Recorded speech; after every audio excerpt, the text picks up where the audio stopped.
Bienvenue à l'émission J'éduque pour la vie. Aujourd'hui, on va voir Valérie avec son chien Happy. Allons-y!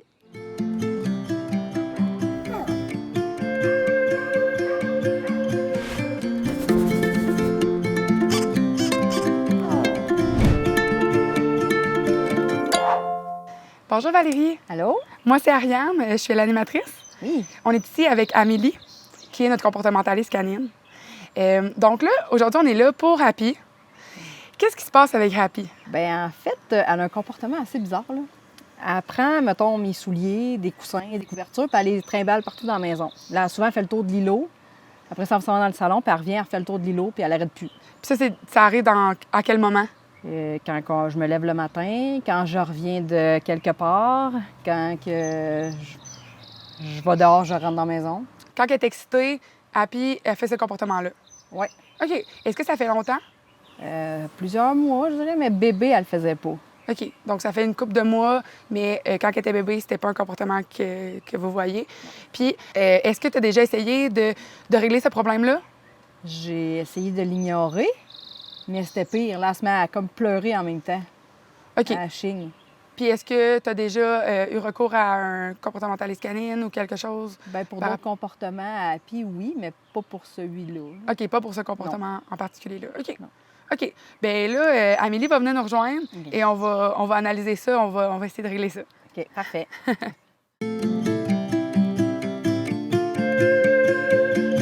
Ah, moi, je viens tout juste d'aller voir Happy dans la maison pour voir justement à quoi ça ressemblait le comportement que Valérie vient de nous expliquer.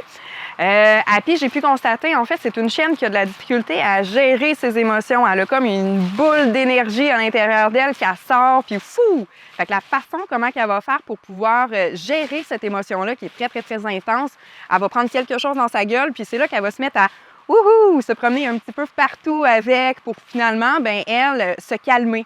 C'est sa manière à elle qu'elle a dit, bon, c'est comme ça, je me calme. Dans ce cas-là, dans une situation où le chien a de la difficulté à gérer ses émotions comme ça, il peut nous donner plein de comportements. Tu sais, là, on parle, en fait, qu'elle prend quelque chose dans sa gueule, mais des fois, il y a des chiens qui vont sursauter sur nous sans arrêt. J'appelle ça comme des chiens kangourous, là. Puis des fois même, ils vont sauter même plus loin, pas juste sur nous. Sinon, il y en a qui vont se mettre à japper aussi vraiment intensément, sans arrêt, puis qu'on voit là, qui bouge partout. Peu importe, en fait. Ça veut dire que le chien, justement, en fait, il est super, super, super heureux, puis c'est sa façon, justement, de l'exprimer. À ce moment-là, en fait, qu'est-ce qu'il faut montrer au chien? Bien, c'est un retour au calme, puis lui dire comment faire pour se calmer. Oui, le chien, il va montrer un comportement que nous, les humains, on n'aime pas, qui est de japper, qui est de mordre quelque chose, qui est de sauter, mais c'est à nous de leur montrer, en fait, quoi faire, OK? Fait que moi, je vais montrer des techniques tout à l'heure à Valérie pour montrer la patience puis des techniques d'autocontrôle qu'on appelle pour que le chien apprend, peu importe dans quelle situation, c'est que même s'il y a une émotion intense qu'il vit, il va être capable par la suite de descendre cette émotion-là et de mieux la gérer. Quand le chien se met à parler, OK, verbalement, qu'il va se mettre à grogner, qu'il va se mettre à japper ou qu'il va se mettre à siler, c'est parce qu'il ne s'est pas fait comprendre dans son propre langage qui est en fait du non-verbal. Le chien, à la base, parle dans son corps. Fait que quand il va se mettre justement à faire des bruits, c'est parce qu'il ne s'est pas fait comprendre. Fait que le chien, comment il l'interprète quand nous, les humains, on parle, ça veut dire en sorte que bien, on ne s'est pas fait comprendre de son côté. Fait que lui, il se dit, ah, bien, super, il faut être plus intense à ce moment-là.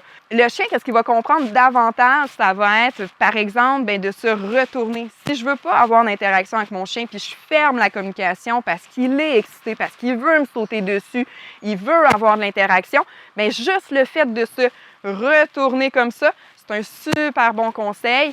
Puis c'est de, tu sais, je dis pas parler, mais pas regarder non plus. Puis surtout aussi de pas le toucher. Parce que des fois, on est comme, on va aller flatter notre chien. L'autre chose, ça va le surexciter. Donc, l'ignorance, c'est une bonne technique. On a pu comprendre que Valérie a déjà fait cette technique-là. Ça n'a pas fonctionné parce qu'elle est dans un niveau un petit peu plus extrême. D'où que, justement, à Happy, il faut vraiment qu'elle apprenne à gérer ses émotions. Mais juste le fait de se retourner complètement ou même de partir dans une pièce, des fois, ça va faire en sorte que le chien va se calmer à ce moment-là et tout simplement ça fonctionne. Fait que, on va justement aller voir Valérie, puis je vais lui expliquer les autres techniques que je vais lui proposer de faire avec Happy.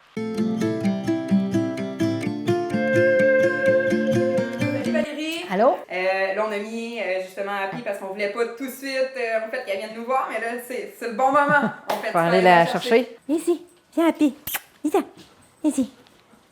Oui. Oui. Regarde, tu vois, en même temps, elle est venue me voir, elle est quand même calme, mais quand même en douceur. Ouais. Parce que c'est sûr que moi, je l'ai vue aussi tout à l'heure. Mais tu vois, moi, je l'ai pas regardée, je l'ai pas touchée. Elle est venue vers moi, puis qu'est-ce que j'ai fait? Je me suis juste même un petit peu retournée. Tu sais, l'ignorance, c'est vraiment, en fait, dans son summum de pas regarder, pas toucher, pas parler. Je te mentionnerais aussi juste le fait que tu as été la chercher, puis tu as dit, viens, Happy. Ici. OK, tu parles beaucoup, puis ça l'excite. OK. OK? Fait qu'il faut faire attention, en fait, je te dirais vraiment, là, bouche cousue, fais-y confiance. On veut qu'elle se fasse aussi plus confiance, parce que sa surexcitation découle quand même d'un manque de confiance, je te dirais, donc qu'est-ce que j'ai pu détecter. Oui. Puis, le fait que tu lui dis quoi faire, comment être, comment agir à chaque instant, dire « Ah non, c'est ici, laisse-la être. » OK. OK? Ça va être quelque chose qui va être peut-être anodin, qui va être difficile pour toi, en fait, de plus parler. OK, j'avoue. On parle à mon chien. Mais je mets vraiment l'accent là-dessus parce que je sais à quel point que ça va exciter un chien davantage. OK? Donc, c'est ça. Fait que là, peux-tu me montrer justement, on va essayer de voir là avec les coussins, comment... Ben, faut que j'y parle. Ouais, j'ai aimé Bon, ça, là, OK. je te dis justement pourquoi je parle. C'est génial. Fait que là, on parle de ces coussins ici, hein, ma petite cocotte qu'elle aime. Ça, mes souliers. Hein? OK, fait que c'est pas mal les souliers qu'elle prend. Oui. C'est ceux qui sont sur le bord de la porte d'habitude. Des fois, elle descend chercher mes autres souliers qui sont en bas. Le coussin, les couvertes. OK. Elle prend pas mal toutes. Mais elle les brise pas. Ils sont pas brisés. Ça fait juste les prendre en fait dans sa Oui, gueule. oui, Là, on oui. voit pas l'interaction de Non. qu'est-ce qu'elle fait parce que bon, elle est plus calme. Fait qu'on Oui. peut quand même voir que quand elle est calme, elle va pas faire ce comportement-là. Tu sais, Non. tout découle sur de l'excitation, comme que Oui. je mentionnais tout à l'heure. Puis, c'est ça. En fait, une technique aussi très simple que moi, j'aime beaucoup utiliser, c'est la pluie de nourriture. La pluie de nourriture, qu'est-ce que je veux dire par là? C'est qu'en fait, on va comme lui lancer de la nourriture, puis il va en avoir un peu partout qui va s'éparpiller par terre. Puis elle, au lieu d'aller chercher, en fait, les jouets qu'elle va mettre dans sa gueule, elle va plutôt sentir avec OK. son nez. OK? Puis elle va revenir dans l'origine d'un chien de Kikalé, parce que le premier sens d'un chien, c'est pas de regarder ou c'est pas de mettre des choses dans sa gueule, c'est pas masticatoire, en fait, ça va être olfactif. Donc, ils vont sentir. Fait que ça, le fait que quand ils sentent, ça fait que ça les calme. OK? OK. Fait que ça serait un super bon truc. Tu veux aller chercher de la nourriture? Oui. On va justement l'essayer. Fait que là, je peux y en mettre partout. Ouais, en fait, c'est ça. La seule chose qu'est-ce qu'on fait, c'est que t'en prends. Idéalement, il ne faut pas que le chien le voie. Là, c'est sûr que là, Happy, elle nous regarde, OK? Ouais. Mais idéalement, quand je dis de la pluie de nourriture, il faut que le chien pense que c'est comme, en fait, le bon Dieu qui a lancé de la nourriture. OK? C'est pas l'humain. OK. Parce que qu'est-ce que ça va faire, ça, à ce moment-là? C'est qu'elle va se dire, OK, ben au lieu d'être excitée, je dois sentir. OK? Mais c'est pas l'humain qui m'a demandé de faire ça. Chose qui va aider à détacher ton lien aussi. Comme que je disais, elle se fie beaucoup sur toi, en fait, le fait que tu parles. Donc là, on parle pas, on fait juste, on lance la nourriture. Puis elle, ben dans les origines de Kikalé, qu'est-ce qu'elle va faire? Elle va mettre son nez par terre, elle va aller en manger. Là, elle se pose beaucoup de questions parce qu'il y a des caméras ici. Puis, ah ma cocotte? Donc, ici, après un objet, je le change pour de la nourriture.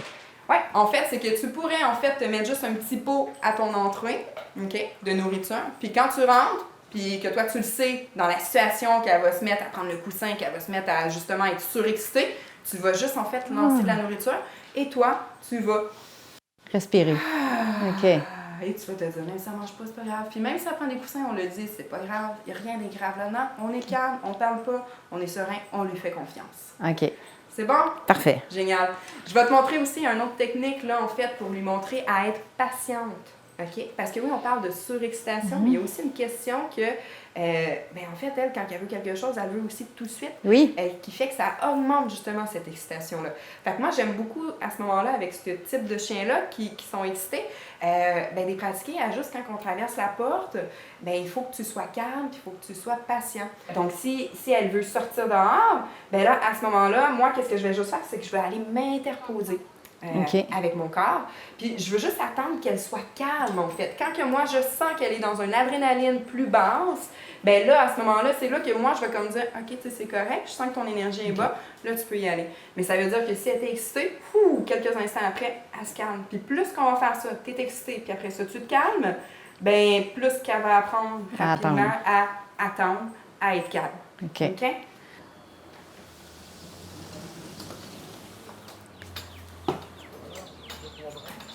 Super. Donc là, tu vois, mettons, elle veut y aller dehors. C'est sûr, elle n'est pas excitée là, présentement, mais là, tu vas juste la bloquer. C'est ça, avec ta jambe. Génial. Tu peux aussi avancer vers elle. OK? Si elle insiste, c'est ça. Tu vas rentrer. Tu peux même...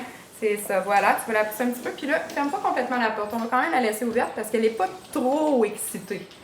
OK? Si elle était vraiment, vraiment surexcitée de là que je me disais, oh mon Dieu, elle va traverser la porte, je fermerais la porte. Là, elle est quand même dans un calme, elle comprend. OK? C'est sûr, elle se pose beaucoup de questions parce qu'il y a plein de caméras, comme je dis ici aujourd'hui. Fait qu'elle est plus dans de l'hésitation. Mais c'est ça, mais c'était parfait. Là, tu peux rouvrir la porte, justement. Tasse-la avec ta jambe. Tasse-la. Je veux pas qu'elle passe. OK? Moi, je veux en fait qu'elle soit le plus calme possible. C'est sûr qu'elle est quand même calme.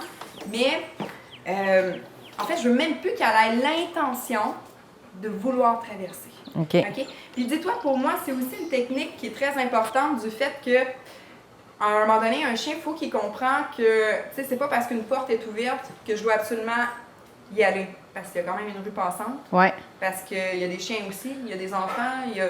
Tu sais, je veux pas que mon chien, à un moment donné, la porte est ouverte, puis il part. Fait que c'est aussi bon pour ça, une question de sécurité. Hein, c'est parfait. Tu peux la pousser un petit peu plus, génial, c'est ça. Juste de prendre ton espace, voilà. Puis le test ultime, c'est de dire, tu vas juste te tasser, tu vas laisser une ouverture au ras de la porte, OK? Puis, laisse-la ouverte comme ça, parfait, voilà. Puis, tu vois, elle y va pas. Fait que ça, c'est très bien, OK? Elle vient de comprendre psychologiquement, là. Fait que, génial, Valérie. C'est bon. Super, t'as été bonne. Merci d'avoir été avec nous. On se revoit la semaine prochaine. Entre-temps, si vous avez besoin de conseils, vous pouvez venir nous voir sur Éducation Pile Poil par le biais de Facebook. À la prochaine!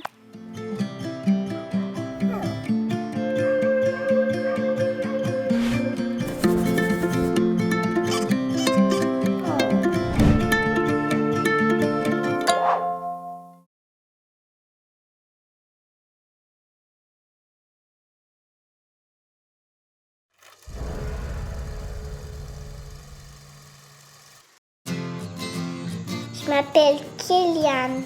J'aime beaucoup nager. Moi, je suis capable de nager toute seule avec mes prothèses. J'aime faire des chandelles dans la piscine. C'est comme si tu marchais sur les mains. Les amputés de guerre m'ont donné ma jambe et mon bras de natation.